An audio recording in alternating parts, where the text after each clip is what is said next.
कौन बनेगा करोड़पति सीजन 5 के विनर सुशील कुमार को तो आप सब जानते ही होंगे, लेकिन क्या आपको पता है कि इस वक्त वो क्या कर रहे हैं, वो कहाँ है और उनकी जिंदगी में कैसे क्या हो गया है। किस तरह केबीसी जीतने के बाद उनके लाइफ में बुरा वक्त शुरू हो गया। उन्होंने खुद अपने जीवन की व्यथा लोगों को सुनाई है।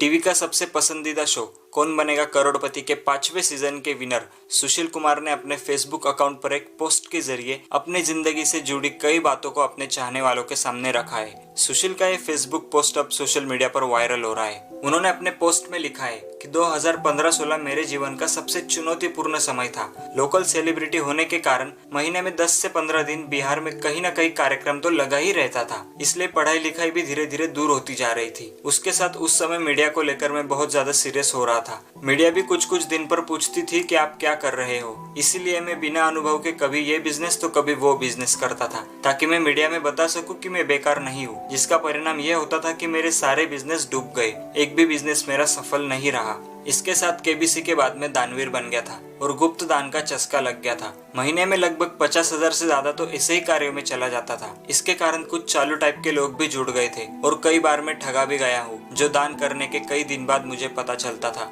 उन्होंने अपने पोस्ट में आगे लिखा है कि पत्नी के साथ भी धीरे धीरे संबंध खराब होते जा रहे थे। वो अक्सर कहा करती थी कि आपको सही गलत लोगों की पहचान नहीं है और भविष्य की कोई चिंता भी नहीं है। ये बात सुनकर मुझे लगता था कि वो मुझे समझ नहीं पा रही है और कई बार बात डाइवोर्स तक भी आ चुकी थी। हालांकि इसके साथ कुछ चीजें अच्छी भी हो रही थी। दिल्ली में मैंने कुछ कार लेकर अपने मित्र के साथ चलवाने लगा था, जिसके कारण मुझे लगभग हर महीने में कुछ दिन दिल्ली आना जाना पड़ता था। इसी क्रम में मेरा परिचय कुछ जामिया मिलिया में मीडिया की पढ़ाई कर रहे कुछ लड़कों के साथ हुआ, फिर IIMC में पढ़ाई कर रहे लड़कों से, फिर उनके सीनियर से, फिर JNU में रिसर्च कर रहे कुछ लड़कों से, कुछ थिएटर आर्टिस्ट आदि से परिचय हुआ। जब ये लोग किसी विषय पर बात करते थे तो लगता था कि अरे मैं तो कुएं का एक मेंढक हूँ, मैं तो बहुत सारी चीजों के बारे में मुझे कुछ नहीं पता। अब इन सब चीजों के साथ एक और लत लग गई थी, शराब और सिगरेट। जब इन लोगों के साथ बैठना ही शराब और सिगरेट के साथ होता था। एक समय ऐसा आया कि अगर 7 दिन रुक गया तो सातों के सातों दिन अलग अलग ग्रुप के साथ बैठक हो जाती थी। इन लोगों को सुनना मुझे बहुत अच्छा लगता था, क्योंकि ये लोग जो भी बातें करते थे मेरे लिए सब नया नया लगता था। बाद में इन लोगों की संगति का यह असर हुआ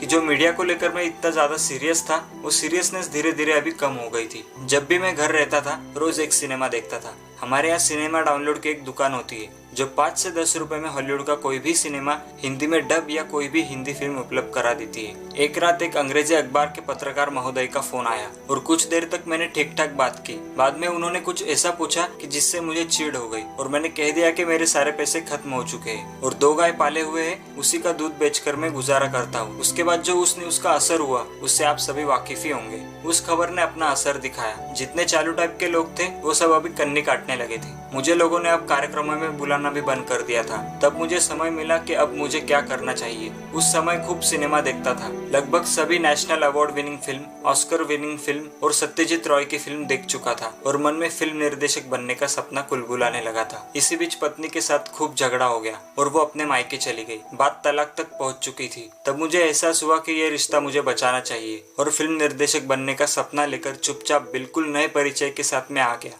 अपने एक परिचित प्रोड्यूसर मित्र से बात करके जब मैंने अपनी बात कही तो उन्होंने फिल्म संबंधी कुछ टेक्निकल बातें पूछी जिसको मैं नहीं बता पाया। तो उन्होंने कहा कि कुछ दिन टीवी सीरियल कर लीजिए, बाद में हम किसी डायरेक्टर के पास रखवा देंगे। फिर एक बड़े प्रोडक्शन हाउस में काम करने का मौका मिला। वहाँ सिर्फ आंगन, किचन और बेडरूम में ज्यादातर शूट होता था। चाहकर भी वहाँ मन नहीं लगता था। हम तो मुंबई फिल्म निर्देशक बनने का सपना लेकर आए थे और एक दिन वो भी छोड़कर हमारे मित्र के साथ रूम में रहने लगा। दिन भर लैपटॉप में सिनेमा देखता रहता था और दिल्ली पुस्तक मेला से एक जो सूटकेस भर के किताब लाया था उन किताबों को पढ़ता रहता था। लगभग 6 महीने तक यही करता रहा और दिन भर में सिगरेट का एक डिब्बा खत्म कर देता था। पूरा कमरा हमेशा धुआं से भरा रहता था। इसके बाद मुझे एहसास हुआ कि मैं मुंबई में यहाँ डायरेक्टर बनने नहीं आया हूँ। मैं एक भगोड़ा हूँ जो सच्चाई से भाग रहा हूँ। असली खुशी अपने मन का काम करने में है। घमंड कभी भी शांत नहीं किया जा सकता। बड़े होने से 1000 गुना ठीक है अच्छा इंसान होना। खुशियाँ छोटी छोटी चीजों में छुपी होती है। जितना हो सके देश का, समाज का भला करना चाहिए, जिसकी शुरुआत अपने घर और गांव से की जानी चाहिए।